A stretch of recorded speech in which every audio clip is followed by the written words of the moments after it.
Alors cette semaine, il s'est permis de leur dire, on va vous dire en face que ma fille, elle a été choquée suite au comportement de son prof. Je n'aime plus employer ce mot prof, c'est un voyou d'histoire qui est là, qui est censé leur apprendre l'histoire et la géographie. Alors cette semaine, il s'est permis de leur dire, les élèves musulmans lèvent la main.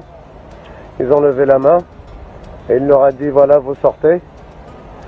Ma fille a refusé de sortir en lui demandant pourquoi. Il leur a dit comme quoi qu'il allait diffuser une photo qui va les choquer. Certains élèves ils sont sortis, ma fille n'est pas sortie.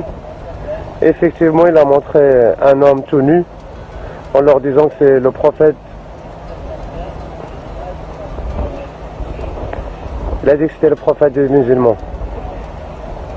Quel est le message qu'il a voulu passer à ses enfants? Quelle est la haine? Pourquoi cette haine? Pourquoi un prof d'histoire se comporte comme ça devant des élèves de 13 ans? Cette histoire, c'est mon histoire, c'est la fille de ma fille. C'est ma fille, elle a 13 ans. Et il n'y a pas que la classe de ma fille qui est concernée, il y a toutes les classes de 4e. Et à mon avis, il se comporte comme ça depuis plusieurs années. Alors, tous ceux qui ne sont pas d'accord avec ce comportement, ou tous ceux qui ont rencontré des difficultés, où leurs enfants ils ont été renvoyés parce que ma fille, comme elle a refusé de sortir de la classe, le prof, il l'a renvoyée de la classe en lui mettant un autre motif. Si vous voulez qu'on soit ensemble et qu'on dise stop, touchez pas à nos enfants, envoyez-moi un message au 06 60 53 02 62. Ce voyou ne doit plus rester dans l'éducation nationale, ne doit plus éduquer des enfants, il doit aller s'éduquer lui-même. Merci de partager un maximum. Je pense que vous êtes tous concernés. Je parle au nom de ma fille, mais vos enfants aussi, on leur fait la même chose dans la classe. Ce père d'une élève de 13 ans s'était indigné que l'enseignante assassinée ait pu montrer une caricature de Mahomet durant son cours.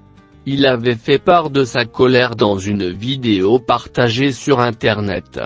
Il y racontait que l'enseignant avait demandé à ses élèves musulmans de lever la main et de sortir de classe, avant de montrer une caricature de Mahomet nu.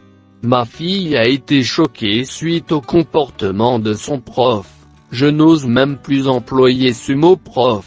C'est un voyou qui est censé leur apprendre l'histoire et la géographie. Il a montré un homme tout nu, une caricature, en leur disant que c'était le prophète des musulmans. Ce voyou ne doit plus rester dans l'éducation nationale, ne doit plus éduquer des enfants, mais doit aller s'éduquer lui-même, déclarait-il dans cette vidéo. Il s'agit apparemment du même parent d'élève qui avait porté plainte contre l'enseignante il y a une semaine, précise Le Parisien.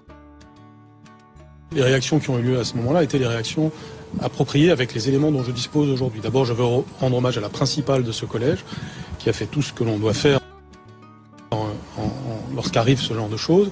Autrement dit, elle a évidemment vu le professeur, était solidaire du professeur, elle a alerté les équipes valeurs de la République qui sont intervenues, et il y a eu tout un travail de fait qui correspond à ce qui doit être fait, qui bien sûr est un travail à la fois de soutien du professeur, de dialogue avec les parents. La vidéo à laquelle vous faites référence était totalement scandaleuse, elle était mensongère et elle était faite pour aboutir à quelque chose probablement de violent, ou en tout cas à quelque chose qui était fait pour créer du conflit. Et à la fin, ça a créé cette tragédie.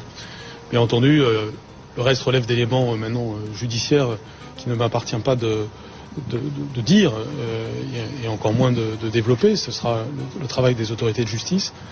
Mais on voit dans cette affaire que l'institution éducation nationale a agi selon ces principes que j'évoquais tout à l'heure, c'est-à-dire avoir une intervention concrète de la part d'équipes qui sont venues en soutien du professeur et avec des principes clairs qui sont énoncés dans ce qu'on appelle le vademecum de la laïcité.